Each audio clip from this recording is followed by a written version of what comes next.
নমস্কাৰ। আজি আমি ক্লাছ 10ৰ 2.3ৰ 1 নম্বৰ অংকৰ পৰা সলিউশন কৰিম। 2.3ৰ আমাৰ 1 নম্বৰ অংকখিনি কৰিবলৈ কেইটামান বস্তু জানিব লাগিব। তাৰ আগতে আমি ইয়াৰ যিটো সূত্ৰ আছে সূত্ৰটো আলোচনা কৰি লওঁ। সূত্ৰটো হৈছে আমাৰ px equal gx into qx plus rx। এইটো হৈছে আমাৰ ইয়াৰ স্ট্যান্ডাৰ্ড ইকুয়েশন। ইয়াৰ যিটো স্ট্যান্ডাৰ্ড ইকুয়েশন আছে এইটো হৈছে ইয়াৰ স্ট্যান্ডাৰ্ড ইকুয়েশন। এতিয়া 1 নম্বৰ প্ৰশ্নটো আমাক দিছে px equal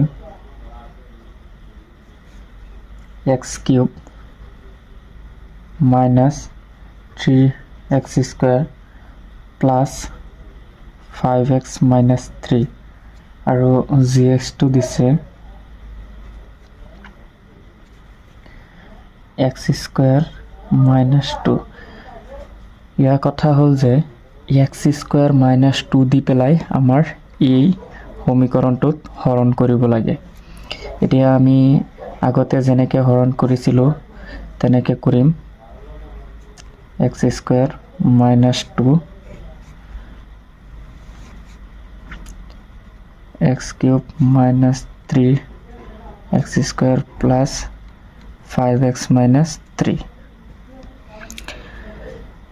এতিয়া এই হৰণটো কৰিবলৈ হ'লে আমি আগতে যে হৰণ কৰিছিলোঁ ধৰা 3 দি পেলাই 6ক হৰণ কৰিবলৈ হ'লে আমি জানো যে 3 2 গুণ 6। সেই ঠিক তেনেকৈ আমি এইটোকো তেনেকৈ হৰণ কৰিম। ইয়াত আছে আমাৰ x দুটা, ইয়াত আছে 3টা, ইয়াত আছে প্লাছৰ, ইয়াত আছে প্লাছৰ 3টা, ইয়াত আছে প্লাছৰ 2টা। এতিয়া আমি প্লাছৰ কেইটা দিলে ইয়াত 3টা হ'ব। এতিয়া আমি এটা কথা ইয়াৰ আগতে জানিব লাগিব যে x পূৰণ x পূৰণ x পূৰণ x পূৰণ x গোটেইখিনি পূৰণ কৰিলে আমাৰ কি হ'ব 1 2 3 4 5 x to the power 5 এইটো হ'ব। আৰু যদি 3টা x থাকে x পূৰণ x তেতিয়াহ'লে হ'ব x কিউব। যদি সেম তেনেকৈ y থাকে y পূৰণ y তেতিয়াহ'লে y কিউব।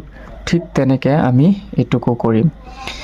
এতিয়া এইটো কৰিবলৈ হ'লে আমাৰ ইয়াতে আছে x কিউব আৰু ইয়াত আছে x স্কয়াৰ।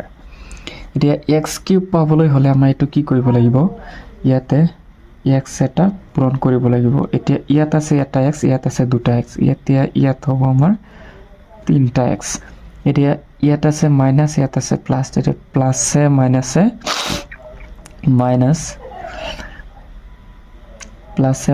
মাইনাছ ইয়াত বহিব 5ৰ তলত। যেহেতু ইয়াতে পাৱাৰ নাই, এটা x আছে, ইয়াতো এটা x আছে, xৰ পাৱাৰ নাই, সেইকাৰণে ইয়াত বহিব প্লাছে মাইনাছে মাইনাছ। ইয়াতে একো নাই মানে মনে 1 আছে, 1 2 গুণ 2 2x।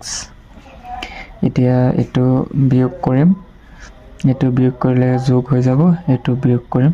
এতিয়া এইটো যোগ আৰু বিয়োগ কেনচেল, ইয়াত থাকিব বিয়োগৰ 3x স্কয়াৰ, ইয়াত আছে যোগৰ 2টা আৰু যোগৰ 5টা, যোগৰ 7টা x বিয়োগৰ 3। এতিয়া আকৌ সেম তেনেকৈ ইয়াত x স্কয়াৰ আছে, ইয়াত কি দিলে আমি মাইনাছ 3x স্কয়াৰ পাম। প্ৰথমতে মাইনাছ দিব লাগিব, প্লাছে মাইনাছে মাইনাছ। এতিয়া 3 পাবলৈ হ'লে ইয়াত 3 দিব লাগিব, x আছেই, তেতিয়াহ'লে 3x স্কয়াৰৰ লগত পূৰণ হৈ যাব 3x স্কয়াৰ। এতিয়া মাইনাছে প্লাছ 3 2 গুণ 6। ইয়াতে কোনো কোফিচিয়েণ্ট নাই, সেইকাৰণে আমি ডাইৰেক্ট 6 লিখি দিছোঁ।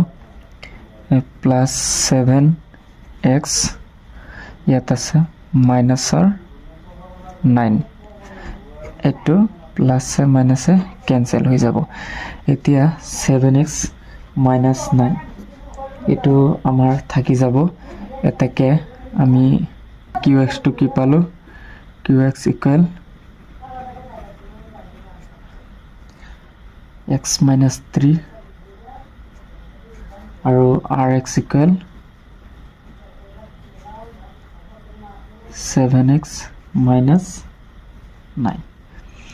এইটো হৈছে আমাৰ ভাগফল আৰু এইটো হৈছে ভাগহে, এইটোৰ নাম হৈছে ভাগফল অসমীয়াত, আৰু এইটো হৈছে ভাগহে।